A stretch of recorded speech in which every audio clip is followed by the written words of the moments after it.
132 civils sont morts dans des attaques terroristes contre les villages de Djalassagou, Djanwili, Deguessagou dans le cercle de Bankas dans la nuit du 18 au 19 juin 2022. Un deuil national de 72 heures a été décrété par le président de la transition malienne, le colonel Assimi Goïta, pour rendre hommage aux victimes. Mardi 26 juin 2022, cérémonie de lancement officiel des ateliers de formation des techniciens de Pinal TV. C'était pour vous les titres, fidèles téléspectateurs de Pinal TV. Bonsoir, merci de nous accueillir chez vous et bienvenue dans cette édition d'information que nous allons commencer par les nouvelles nationales. Plus de 132 civils sont morts dans des attaques terroristes contre les villages de Djalassagou, Djanwili, Deguessagou dans le cercle de Bankas dans la nuit du 18 au 19 juin 2022. Un deuil national de 112 heures a été décrété par le président de la transition malienne, le colonel Assimi Goïta, pour rendre hommage aux victimes. Lors de ces 3 jours de deuil, les drapeaux seront mis en berne sur tous les bâtiments et édifices publics pendant toute la durée du deuil national à partir du mardi 21 juin 2022 à 0 heure. Comme nous l'avions annoncé dans le titre, la cérémonie de lancement officiel des ateliers de formation des techniciens de Pinal TV a été organisée ce mardi 26 juin 2022. Une formation offerte par le studio Olpac au siège de Pinal TV à Badalabougou. Le thème retenu est l'audiovisuel, c'est la formation. L'atelier se fera sur une durée de 9 mois. Les détails avec Madina Tal. Monsieur Hameli, promoteur du studio Olpac, administrateur général de Pinal TV et cinéaste, a lancé les dés pour la formation des techniciens de Pinal TV à travers un atelier de formation qui aura pour thème l'audiovisuel, c'est la formation. Comme le thème l'indique, cet atelier de formation sera une vitrine à travers laquelle les participants de cet atelier auront une connaissance acquise à la fin de la formation en réalisation, montage vidéo, journaliste, reporter de l'image, son, etc. Cette formation permettra d'acquérir plus de connaissances en audiovisuel. Et je suis à Bamako pour participer donc vraiment à la mise en place de cette chaîne de télévision. Et voilà, donc ça nous a permis de mettre en place aussi des ateliers de formation professionnelle pour tous les secteurs, que ce soit de la réalisation, vers la diffusion, vers aussi le montage, la post-production, vers aussi les journalistes reporters de l'image. Et aussi parallèlement aussi, on travaille sur un atelier pour former aussi des acteurs professionnels. Bon, le but, c'est très simple. Vous savez, nous avons cette marque de fabrique et nous avons aussi cette volonté de vouloir que la jeunesse africaine puisse être formée professionnellement, puisse faire ce métier dans toutes les conditions requises.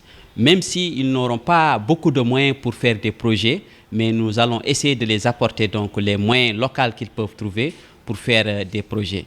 Donc l'objectif principal vraiment, c'est d'abord de les renforcer en capacité, de les former, de les apprendre aussi à croire à leur force et de croire aussi qu'ils peuvent faire mieux que tout le monde et surtout de devenir aussi des prochains entrepreneurs et aussi des prochains vrais concepteurs de projets. Oui, les ateliers cinéma Olpac sont toujours sanctionnés par un certificat. Parce qu'on ne peut pas dire un diplôme, parce que le diplôme, c'est un cursus universitaire de 3 ans. Mais aussi, ce n'est pas une association, parce que ce n'est pas des ateliers comme ça. C'est des ateliers qui vont faire un cursus scolaire de 3 ans, que nous allons compresser donc en 25 jours de formation. Et c'est ce qui va permettre que les gens vont recevoir un certificat de fin de formation. Et ce certificat de fin de formation, c'est des validations donc d'acquis. Parce qu'aussi, la personne, durant tout le processus de formation, doit acquérir des connaissances, elle doit les valider. Parce que chaque semaine, il y aura une évaluation pour qu'il valide ces acquis-là. Et une fois que l'ensemble des acquis sont validés, c'est ce qui va amener les stagiaires de travailler sur son projet personnel. Ça peut être un film fiction, ça peut être un documentaire, comme ça peut être aussi un reportage. Mais spécialement aussi pour Pinal TV, il y aura ceux qui vont travailler sur la présentation d'une émission extérieure. Vu l'importance de l'audiovisuel et de sa place dans le monde, des personnalités faisant partie de ce monde fascinant ont pris part à cette cérémonie de lancement. Pour cette cérémonie de lancement, les points ont été mis sur le programme et la durée de cet atelier de formation et les avantages que le monde de l'audiovisuel va apporter plus tard aux bénéficiaires de cet atelier. Le lancement de cette cérémonie a été l'occasion pour les administrateurs de Pinal TV pour remettre des attestations de reconnaissance à M. Ly Hamé, Amadou Sissé et Sambaba pour l'effort fourni pour Pinal TV et pour leur engagement à la culture Peul. L'atelier de formation durera 9 semaines. Double cérémonie de remise à la Fédération malienne de football. Ainsi, le comité exécutif de la Fédération malienne de football, en collaboration avec son sponsor officiel Orange Mali, a procédé à la remise des maillots aux équipes demi-finalistes de la 61e édition de la Coupe du Mali. Après, c'était au tour du partenaire officiel Ernest, représenté par Fousseini Diawara, d'offrir le trophée de la Dame Coupe de cette 61e édition et de profiter de la même occasion pour donner 350 jeux de maillot aux équipes pour démunies qui seront sélectionnées par la FEMAFOOT. La cérémonie a été présidée par le vice-président de la Fédération malienne de football, Kassoum Koulibaly dit Yambox, en compagnie du président de la commission marketing, sponsoring et télévision, Ishaka Suleiman Diakité.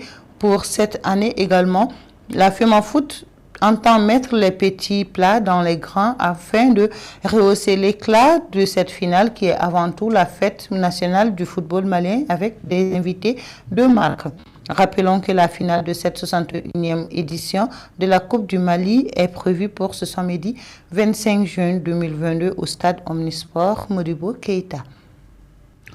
Nous restons toujours en sport. Après le succès des précédentes éditions du Forum international sur le sport, l'Association pour la promotion de la jeunesse et des sports organisera la 6e édition du 23 au 25 juin 2022. L'information a été donnée par les organisateurs du FIS lors d'une conférence de presse le samedi 11 juin à l'hôtel Millennium de Bamako. Les détails avec Awa Kamisoko. Le thème du Forum international sur le sport de Bamako 2022 portera sur le sport pour la stabilité, paix, éducation, croissance économique et égalité des chances. Selon les conférenciers, ce thème a été choisi pour mettre en avant les apports du sport dans le processus de développement du Mali. Dans le même élan, le sujet de paix par le sport sera abordé en évaluant les solutions dynamiques, novatrices que nous proposerons aux acteurs pertinents en vue de faire du sport un véritable contributeur de la paix au Mali. Soucieuse de renforcer sa participation à l'épanouissement des populations, notre association entend exercer son rôle d'association engagée au moyen de la mise en œuvre d'actions visant, d'une part, à soutenir les efforts déployés par les autorités de la transition dans le développement du sport et d'autre part, à prôner la paix et le vivre ensemble par le sport. Cette 5e édition, placée sous la haute présidence de son Excellence, M. Assimi Goïta, président de la transition, chef de l'État, et l'accompagnement du ministère de la Jeunesse et des Sports chargé de l'instruction civique et de la construction citoyenne, sera marqué par les activités suivantes. Exposition des fédérations et associations sportives. Panel. Formation. Nuit des arts martiaux. Flambeau de la paix à Tominia. Promotion du sport auprès des enfants. Atelier sport simple par des champions de la paix. Compétition en famille. Sciences d'initiation sans mots. S'engager pour la santé et l'éducation à travers le sport. Le thème du Forum international sur le sport de Bamako 2022 portera sur le sport pour la stabilité, paix, éducation, croissance économique et égalité des chances. Ce thème a été choisi pour mettre en avant les apports du sport dans le processus de développement du Mali. Dans le même élan, le sujet de la paix par le sport sera abordé en évaluant les solutions dynamiques et novatrices que nous proposerons aux acteurs pertinents, en vue de faire du sport un véritable contributeur à la paix au Mali. Rappelons que ce forum s'inscrit dans la dynamique positive amorcée par les autorités de la transition du Mali en vue d'intensifier les voies et moyens suivant lesquels le sport pourrait favoriser la paix et conséquemment contribuer à la cohésion nationale tant souhaitée par nos compatriotes. Voilà, c'est fin à cette édition d'information dont tout le plaisir a été pour moi de vous présenter. Nous vous donnons rendez-vous demain pour une nouvelle page. Merci de nous avoir suivis. Passez d'excellents moments en compagnie des programmes de Pinal TV.